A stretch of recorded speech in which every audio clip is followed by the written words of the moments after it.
माननीय प्रतिनिधिगण, आदरणीय अतिथिगण और मेरे सभी प्यारे साथियों, आज हम सभी यहाँ एक बहुत संवेदनशील, एक बहुत महत्वपूर्ण और एक वैश्विक मुद्दे पर चर्चा करने के लिए एकत्रित हुए हैं।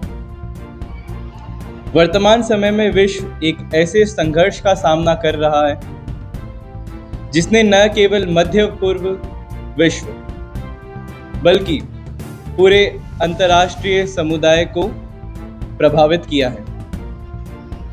यह संघर्ष केवल देशों के बीच शक्ति का नहीं, बल्कि सुरक्षा, संप्रभुता और कूटनीति और मानवता के मूल्यों का भी एक प्रश्न है। आज हम सब यहाँ किसी एक पक्ष को सही या गलत करने के लिए नहीं बैठे हैं, बल्कि इस जटिल स्थिति को समझने, विभिन्न दृष्टिकोणों को सुनने और एक शांतिपूर्ण समाधान की दिशा में विचार करने के लिए उपस्थित हैं। मैं सभी प्रतिनिधियों से अपेक्षा करता हूं कि वे अपने अपने देशों को जिम्मेदारी से, सम्मान से और तथ्यों के आधार पर प्रतिनिधित्व करें। आइए हम इस चर्चा को गंभीरता, अनुशासन के साथ और सहयोग की भावना के साथ जुड़कर आगे बढ़ते हैं। अब मैं इस सभा को कार्यवाही की औपचारिक रूप से प्रारंभ करता हूं।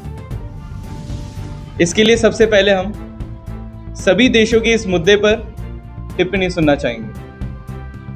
चलिए शुरू करते हैं यूनाइटेड स्टेट्स से। माननीय सेक्रेटरी जनरल, आदरणीय प्रतिनिधिगण, संयुक्त राष्ट्र अमेरिका वैश्विक शांति और सुरक्षा के प्रति अपनी प्रतिबद्धता दोहराता है।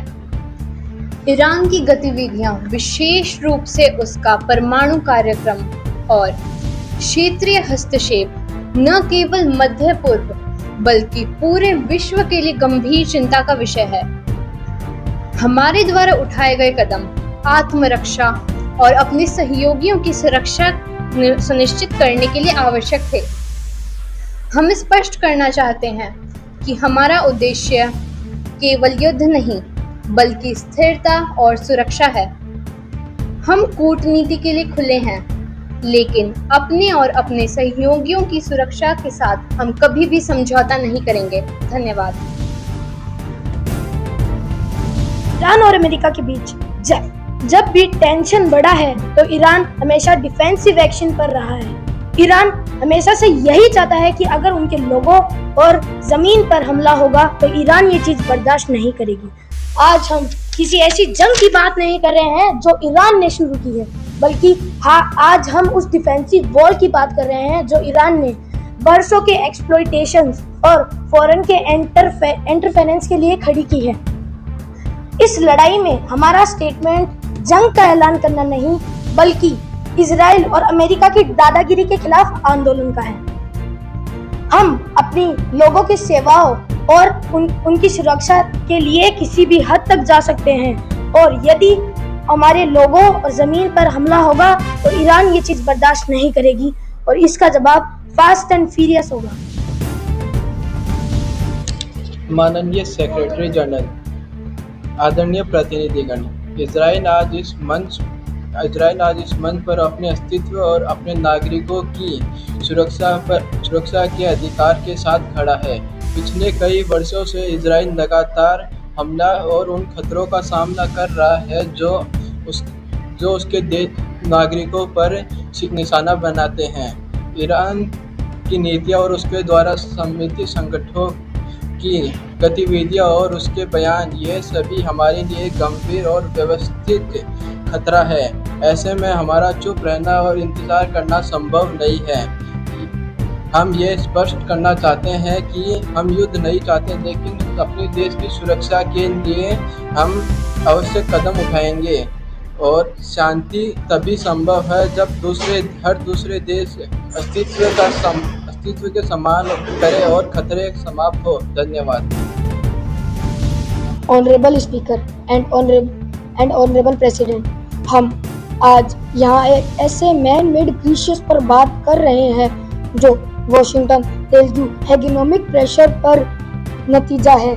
रशिया इस अनएम्प्लॉयड एग्रेशन की कड़ी निंदा करता है। क्या ये वही रूल्स बेस्ड ऑर्डर है जिनका ढिंढोरा अमेरिका पीटता है? यह एक सार्वजनिक देश का लीडर है जिनकी मिट्टी पर अमेरिका हमला कर रहा है। ईरान पर यह हमला सिर्फ मुल्क पर नहीं बल्कि पूरी दुनिया पर डिप्लोमेटिक बैलेंस और सिक्योरिटी पर हमला है।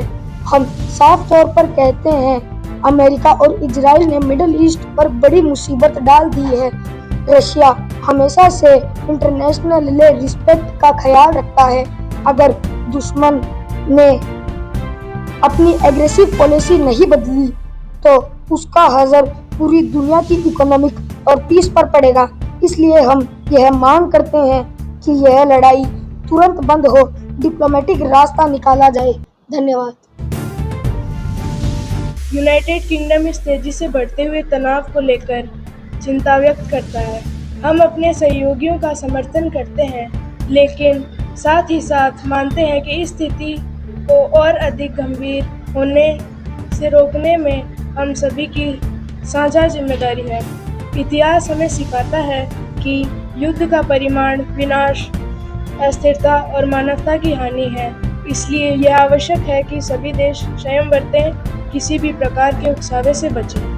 हम यह मानते हैं कि संवाद, सहयोग और अंतर्राष्ट्रीय संस्थाओं के माध्यम से ही इस संकट का समाधान संभव है। क्षेत्रीय और वैश्विक शांति बनाए रखना हम सभी का कर्तव्य है। धन्यवाद। चाइना की नीति हमेशा से नॉन इंटरफेरेंस की रही है। मिडल ईस्ट में बढ़ती हुई टेंशन को ध्यान से देख रहे हैं। हमारा मानना है कि कोल्ड वॉर किसी भी मसले का हल नहीं है। ईरान एक संप्रभु देश है, इसलिए इसका सम्मान किया जाना चाहिए। अमेरिका और उसके अलाइज को चाहिए कि वो पावर पॉलिटिक्स को छोड़कर ग्लोबल पीस और सिक्योरिटी के लिए जिम्मेदार बने। हम इस तरह के किसी भी हमले की निंदा करते हैं और चाहते हैं कि वॉर की जगह डायलॉग और कोऑपरेशन का रास्ता लिया जाए।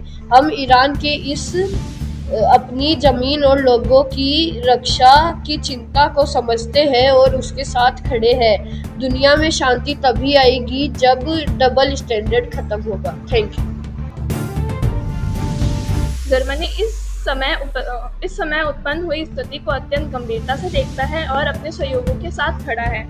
हालांकि हम यह मानते हैं कि किसी भी संघर्ष का स्थायी समाधान केवल सैन्य कार्रवाई से नहीं बल्कि कूटनीति और संवाद, अंतर्राष्ट्रीय कानून के पालन से ही संभव है। आज यह भी केवल एक क्षेत्रीय संगठन नहीं बल्कि विश्व शांति और स्थिरता के लिए एक बड़ी चुनौती बन सकती है। यदि समय रहते संयम नहीं दिखाया जाता तो इसके परिणाम दूरगामी और गंभीर हो सकता है। हम सभी पक्षों से आग्रह करते हैं कि उकसावे से बचें, तनाव कम करें और बातचीत के माध्यम से समाधान खोजें। यही एकमात्र रास्ता है जो हमें शांति की ओर ले जा सकता है। धन्यवाद। ऑनरेबल स्पीकर, दुनिया आज देख रही है अमेरिका और उसके जियोनिस्ट पपिस्ट किस तरह एक आज़ाद देश को चुनौती दे रहे हैं। ईरान पर किया गया हमला सिर्फ एक देश पर नहीं है बल्कि उन हर देशों पर है जो अमेरिका की गुलामी को मंजूर नहीं करते। हम ऐलान करते हैं कि ईरान के हर एक फैसले में हम ईरान के साथ कंधे से कंधा मिलाकर खड़े रहेंगे। ये हमला तब तक खत्म नहीं होगा जब तक फॉरेन इन्वेडर खत्म नहीं हो जाता। भारत सभी पक्षों में तत्काल तनाव कम करके और बातचीत शुरू करने की अपील करता है। हमारे सभी देशों के साथ अच्छे संबंध है और हम मानते हैं कि शांति, स्थिरता और संप्रभुता का सम्मान सबसे महत्वपूर्ण है। युद्ध कभी समाधान नहीं होता, संवाद ही एकमात्र रास्ता है। भारत हमेशा से शांति, अस्तित्व और कूटनीतियों का समर्थन करता है। हम सभी पक्षों से आग्रह करते हैं कि मतभेदों को संवाद के माध्यम से सुलझाए और एक समाधान की दिशा में आगे बढ़े। धन्यवाद। इस वक्त पाकिस्तान बड़े दुख और फिक्र के साथ मिडल ईस्ट की बिगड़ती हुई हालत देख रहा है। हम ऐसी किसी भी जंग का हिस्सा नहीं बनना चाहेंगे जो हमारे पड़ोसी देश को तबाही की ओर ले जाए। ईरान की बॉर्डर सिक्योरिटी ही हमारी रीजनल सिक्योरिटी के लिए ज़रूरी है। किसी भी देश की सॉवरेनिटी एंड टेरिटोरियल रीजनलिटी के लिए भी ज़रूरी है। हम इसराइल और अमेरिका को यह समझाएंगे कि लड़ाई ही किसी भी चीज़ का फैसला नहीं है। यह लड़ाई पूरी दुनिया को एक बड़ी जंग की ओर धकेल रही है। पाकिस्तान मांग करता है United states and international humanity law अपनी खामोशी तोड़ें और कोई एक्शन ले। हम ईरान की रुख का समर्थन करते हैं और मानते हैं कि जंग किसी के भी हित में नहीं है। हमें ईरान को प्रोवोक करना चाहिए। धन्यवाद। हमने यहाँ उपस्थित सभी देशों से उनके स्टेटमेंट सुने। इसी के साथ हम आगे बढ़ते हैं। अगर कोई भी देश किसी दूसरे देश से कुछ सवाल करना चाहे, उन सवालों के उत्तर देना चाहे उस पक्ष की ओर, तो सबसे पहले कौन प्रश्न करना चाहेगा? इजराइल और अमेरिका ईरान के साथ मुख्य रूप से क्यों लड़ रहा है? इसका मुख्य रूप से कारण आपका परमाणु कार्यक्रम है। इसके ऊपर हमने बहुत विचार किया और हमने आपको सीज फायर तक करने का कुछ शर्तें प्रदान की आपको, लेकिन आपने सारी जितनी भी शर्तें थी उनको मना कर दिया। यानी कि आप ही सीज फायर नहीं चाहते, इसका तो मतलब यही निकला। तो क्या अमेरिका ईरान से एटॉमिक पावर छीनना चाहता है? बात सिर्फ एटॉमिक पावर की नहीं है, बात है विश्व की सुरक्षा की। और अगर जहां पर विश्व की सुरक्षा की बात आएगी, अमेरिका वहां पर खड़ा रहेगा। वे ब्लेम कर रहे हैं कि ईरान के पास एटॉमिक है, तो आप इजराइल को क्यों नहीं बोलते कि क्योंकि इजराइल के पास भी एटॉमिक है? बात रही इजराइल की, तो सबसे पहले तो हम ईरान की बात करते हैं। सबसे पहले हमने आपको कहा कि आपके देश के अंदर हमास, हिजबुल्लाह जैसे आतंकी संगठन है और आप उनको फंडिंग भी देते हैं। तो जरा सोचिए, अगर उनके हाथ लग गया एटॉमिक बम तो क्या होगा? ये तो पूरे विश्व पे संकट की बात हो गई। अमेरिका हमेशा गलत और सही की बात करता है, लेकिन उसका वॉर सपोर्ट पूरी दुनिया को नुकसान पहुंचा रहा है। ऐसा क्यों? अब चाइना को अगर इतनी ही मॉरल वैल्यूज याद आ रही है, तो ताइवान पे हमला करते वक्त नहीं आई आपको ये वैल्यूज कि आप अमेरिका पे क्रॉस क्वेश्चन कर रहे हो? अमेरिका इजराइल के इशारों पर नाचता है, क्योंकि युद्ध को कुछ समय के रोकने के बाद भी इजराइल लेबनान पर हमला करता रहा। बल्कि यूएसए को उसको समझाना चाहिए था कि युद्ध रुक चुका है, एक बार के लिए हमला रोक दो। फिर भी लेबनान पर हमला करता रहा।